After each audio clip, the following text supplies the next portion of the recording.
Yang namanya riba ada dua jenis. Riba dalam jual beli dan riba dalam utang piutang.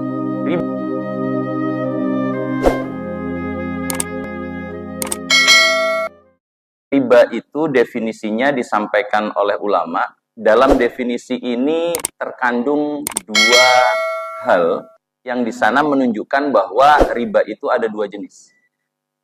Jadi dalam definisi itu yang namanya riba adalah kullu ziyadah, semua tambahan yang kemudian muncul dari satu pihak diberikan kepada pihak lain dalam kasus pertukaran. Kasus pertukaran atau transaksi pertukaran itu nama lain atau sebutan lain dari jual beli. Jadi kalau ada orang melakukan jual beli, kemudian satu pihak memberi tambahan, tetapi si pemberi tambahan ini tidak mendapatkan kompensasinya. Nah, ini Rasulullah sebut riba yang jenis pertama. Dalam definisi ini ya, dalam definisi yang disampaikan para ulama ini, definisi tersebut mencakup jenis riba yang pertama, yang kemudian disebut dengan riba fadl, riba yang terjadi dalam jual beli. Nah, riba fadl ini itu hanya terjadi, hanya muncul ketika sebagaimana Rasulullah sampaikan, yakni jual beli antara 6 benda riba. Jadi ada yang disebut benda ribawi, jumlahnya ada 6. Rasulullah menyampaikan, adz-dzahabu bidz-dzahabi, wal fiddatu bil fiddati, wasyairu bisyairi, wal burru bil burri, wat tamru bit tamri, wal milhu bil milhi. Emas ditukar emas, perak ditukar perak, gandum ditukar gandum, barle atau jawawut ditukar barle atau jawawut, kurma ditukar kurma, garam ditukar garam. Ini 6 benda riba. Dalam hadis yang lain, Rasulullah tidak menyebut zahab, emas, dan juga beliau tidak menyebut fiddah, perak, tapi beliau menyebut dengan istilah dinar, dirham. Dalam hadis yang lain, Rasulullah menyebut warik. Dinar itu uang yang terbuat dari emas. Dirham itu uang yang terbuat dari perak. Warik itu juga sebutan untuk uang yang terbuat dari perak.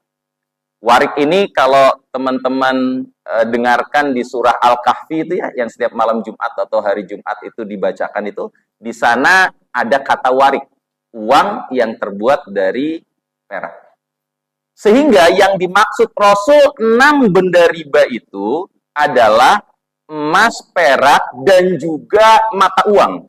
Karena Rasulullah menyebut di dalam hadisnya itu dinar dirham, yakni mata uang. Kalau benda ini ditukarkan, Rasulullah menyampaikan dalam lanjutan hadis tadi, mithlan bimithlin, waznan biwaznin, yadan biyadin. Kalau 6 benda riba ini dipertukarkan, maka harus sejenis dan kuantitasnya sama, jumlahnya sama.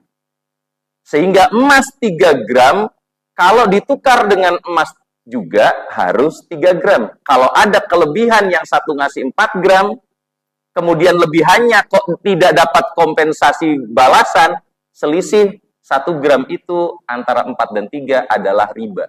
Ini namanya riba fadl. Demikian pula di Ramadan akhir biasanya, itu kan banyak para penukaran uang dadakan di tepi-tepi jalan itu. Money changer dadakan di tepi-tepi jalan. Maka ketika menukarkan 1 lembar 100 ribuan, warna merah, kemudian ingin ditukar dengan 20 ribuan, maka harus sama, yakni sama jumlahnya, yakni 5 lembar 20 ribuan. Atau 10 lembar 10 ribuan, atau 20 lembar 5 ribuan. Karena tadi, uang ditukar dengan uang, Rasulullah mengatakan harus sama jenisnya. Kalau di masa Rasul itu dinar dengan dinar, itu kan mata uang. Demikian pula, di masa Rasul, mata uang itu tidak hanya satu, yakni dinar, tetapi ada dirham. Jadi di satu negara, kala itu, mata uangnya 2. Kalau di dunia sekarang, negara yang mata uangnya dua itu adalah di daerah Eropa. Mereka menggunakan mata uang negara mereka sendiri dan mata uang Uni Eropa. Itu satu negara berlaku dua mata uang. Kalau di Indonesia itu hanya terjadi di perbatasan dengan Malaysia itu. Itu mereka bisa melakukan transaksi pakai rupiah dan juga transaksi pakai ringgit. Juga yang ada mata uangnya lebih dari satu di Indonesia itu adalah di pesawat terbang saat menuju ke luar negeri. Jenengan di atas tuh itu ditawari misalnya nasi lemak. Nah, itu dipersilahkan mau bayar pakai rupiah, Rp10.000, atau kemudian bayar pakai ringgit, Rp3, Rp5, atau bayar pakai dolar, $1. Nah, tetapi ini kan bukan negara ini di pesawat ya. Tapi kalau di masa Rasul itu memang satu negara dua mata uang. Nah, di Indonesia kebetulan rupiah, makanya kemudian ketika rupiah ditukar rupiah, itu Rasulullah katakan harus satu jenis dan kuantitasnya sama. Dan harus yadan biyadin, dari tangan ke tangan. Ini rupiahku, mana rupiahmu. Nggak boleh ada penundaan. Kalau terjadi penundaan, misalnya money changer ya, panjenengan menukarkan uang 1 juta rupiah misalnya menjadi 500 rupiahan. Kadang money changer atau SPBU gitu kan ya, itu kan nggak punya 1 juta langsung 500-an. Kemudian dia menerima 1 jutanya dari kita, kemudian dia hanya baru beri 700.000, 300.000-nya besok lagi ya. Maka ini tidak boleh. Rasul menyambung dalam hadis tadi, wadzahabu bil fidoti, dalam hadis yang lain, idzah talafa hadhil asya, kalau berbeda jenis yang ditukarkan ini, maksudnya emas ditukarnya bukan dengan emas, tetapi emas ditukarnya dengan perak. Kurma ditukarnya bukan dengan kurma, tapi kurma ditukarnya dengan dirham misalnya. Maka Rasulullah mengatakan, fabi'u kaifa syi'tum idayat dan biyadin. Maka silahkan kalian tukar berapa saja kuantitasnya, yang penting yadan biyadin, serah terima langsung di lokasi. Sehingga kalau dipraktekkan pada uang, itu adalah ketika beda jenisnya, bukan emas dengan emas, bukan dinar dengan dinar, tetapi dinar dengan dirham. Contohnya, dolar ditukar dengan rupiah, atau rupiah ditukar dengan ringgit, atau rupiah ditukar dengan real. Maka silahkan 1 dolar ditukar dengan 15.000 silahkan. 1 dolar ditukar 14.000 rupiah silahkan. 1 dolar ditukar 16.000 silahkan. Kaifasyitum. Idayat dan biyadin. Tapi syaratnya harus langsung selesai di lokasi dari tangan ke tangan. Sehingga ketika panjenengan kembali dari Amerika bawa uang 100.000 dolar ditukar menjadi rupiah kali 15.000. Biasanya money changer itu bingung, 15.000 kali 100.000 itu kan jumlahnya udah banyak itu. 15.000 kali 100.000 itu 1,5 miliar. Money changer nggak punya ready 1,5 miliar langsung. Makanya kemudian dia menyampaikan besok ya kekurangannya gitu. Kita udah nyerahkan 100.000 dolar, harusnya dapat 1,5 miliar, kita baru dapat misalnya separuhnya lagi besok, maka ini nggak boleh. Rasulullah mengatakan di akhir hadis tadi, faman zada au istazada falahu waqot arba. Siapa saja yang memberi tambahan atau meminta tambahan, maka dia telah melakukan riba. Nah, ini adalah riba jenis pertama. Dijelaskan lagi oleh Rasulullah saat Bilal bin Rabah itu beliau membawa kurma, 1 ember kurma. Kurmanya kurma kualitas bagus, kurma ajwa. Rasulullah melihat Bilal bawa 1 wadah kurma bagus, kurma ajwa. Maka Rasulullah bertanya, karena Rasulullah kenal Bilal. Wahai Bilal, kok bisa kamu bawa 1 ember kurma bagus begini?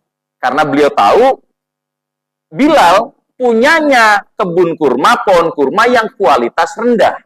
Kok ini dia bawa kualitas bagus? Maka Bilal menjawab, iya wahai Rasulullah, tadi saya membawa 2 wadah kurma saya yang kualitas rendah, lalu saya tukar dengan orang yang punya kurma kualitas bagus. Saya ngasih 2 wadah, dia kasih satu wadah. Maka Rasul mengatakan, nggak boleh, riba itu, riba. Kembalikan. Perhatikan, Rasul kan mengatakan dalam hadis tadi ya, kurma ditukar kurma, harus mithlan bimithlin, waznan biwaznin, yadan biyadin. Ya, kuantitasnya harus sama. Maka Rasulullah mengatakan solusinya adalah, kata Rasulullah kepada Bilal, kamu tukar dua wadah kurmamu yang kualitas jelek menjadi dirham dulu. Setelah jadi dirham, baru belikan kurma yang kualitas bagus. Jangan langsung kurma dengan kuantitas, dengan kuantitas ya, dengan jumlah yang berbeda. Ini riba jenis pertama, yakni riba fadl. Riba yang terjadi pada jual beli. Hanya terjadi pada barang ribawi saja. Handphone bukan barang ribawi. Barang ribawi hanya terbatas pada 6 tadi itu saja ya. Uang tadi itu. Kan ada ya, apa namanya, yang kita trade in istilahnya ya. Handphone lama, kita bawa ke toko, dapat handphone baru, cuma kita disuruh nambah. Betul ya? Nah, ini apakah termasuk riba? Handphone satu ditukar dengan handphone satu, kan harusnya satu dengan satu. Tapi kita disuruh nambah. Dengan uang misalnya. Apakah ini riba? Maka jawabannya tidak. Sebab ini bukan barang ribawi. Sehingga trade-in handphone, trade-in motor, trade-in mobil, suruh ngasih tambahan, tidak termasuk riba. Riba fadl hanya terjadi pada barang ribawi saja. Nah, yang kedua di dalam definisi riba adalah yang tambahan saat melakukan pinjaman, lalu mengembalikannya ada kelebihan. Ini namanya riba nasi'ah. Riba yang terjadi pada transaksi utang piutang. Nah, Rasulullah menyampaikan banyak sekali hadis tentang ini. Jadi pinjam meminjam uang tuh dalam bahasa fikihnya namanya qard. Rasulullah mengucapkan begini. Kullu qardin jarra manfa'ah fahuwa riba. Semua qard, pinjam meminjam harta, kok memunculkan manfaat, memunculkan tambahan uang, tambahan hadiah, tambahan manfaat, itu tambahannya adalah riba.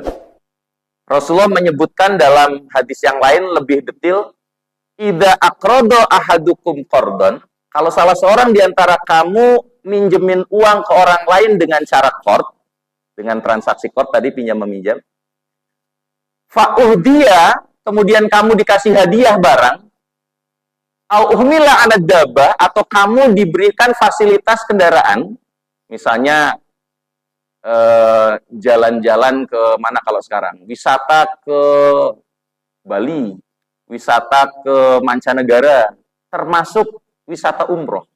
Saya menyebut wisata ya, karena banyak orang sekarang umroh hanya sekedar selfie-selfie. Nah, Rasul mengatakan, fala yarkabha wala takbalha. Kamu nggak boleh menaiki kendaraan itu, fasilitas itu, dan kamu nggak boleh menerima hadiah itu, karena itu adalah riba. Jadi, kalau ada orang memberikan pinjaman kepada orang lain dengan cara qard, terus si peminjam itu ngasih hadiah, siapa yang kemudian meminjamkan ke Anda kasih hadiah apa gitu ya, atau kemudian ngajakin jalan-jalan fasilitas, maka itu adalah riba. Karena semua qard yang memunculkan manfaat itu adalah riba. Nah, kalau kita masuk ke perbankan, hati-hati. Yang namanya, ini waktunya nggak apa-apa ya, saya minta 5 menit boleh ya? Baik. Kalau saya, ini ada handphone mereknya ini Cina ini, Xiaomi ini, Xiaomi ya. Ketika saya nitipkan handphone ini ke panjenengan, saya nitip handphone ini ke panjenengan, lihat warnanya biru, ada putihnya begini dan sebagainya, saya nitip ya, gitu. Saya mau pergi selama 3 hari, nggak boleh rapat misalnya, yang nggak boleh bawa handphone, saya nitip ke Anda ya. Baik. Yang namanya titipan, panjenengan dapat penitipan handphone, apa yang jenengan lakukan dengan handphone ini? Simpan.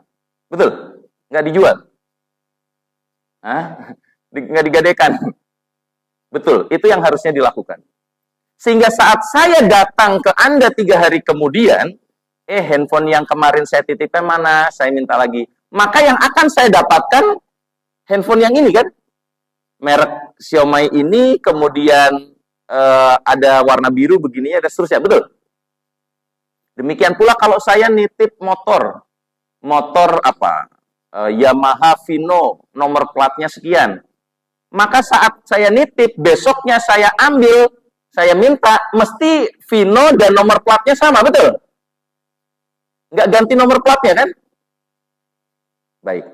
Tapi sekarang, kalau panjenengan nitip uang panjenengan ke bank, yang istilahnya menabung, atau di dalam bank syariah namanya wadiah penitipan, apakah itu uang betul-betul disimpan, nggak diapa-apain? Maka dengan mudah kita menjawab tidak. Sebab bank itu dapat keuntungannya dari, sebab bank itu mendapat keuntungannya dari, dari memutar, dari kemudian mengelola uang itu. Istilahnya itu dalam perbankan, ya bank perbankan itu adalah menjadi intermediari antara pihak surplus dengan pihak defisit. Pihak yang surplus meletakkan uangnya di bank, bank lalu menyalurkannya, meminjamkannya kepada pihak defisit. Kan begitu?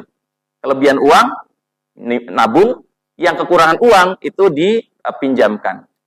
Dia, bank, dapat keuntungan itu dari menjadi intermediari. Betul ya? Sehingga kalau jenengan meletakkan uang di bank, mau konvensional maupun syariah, uang 100 ribuan, nomor serinya ABC123. Walaupun istilahnya nabung atau istilah di bank syariah wadiah penitipan, saat besok panjenengan ngambil, apakah kasusnya sama seperti handphone saya?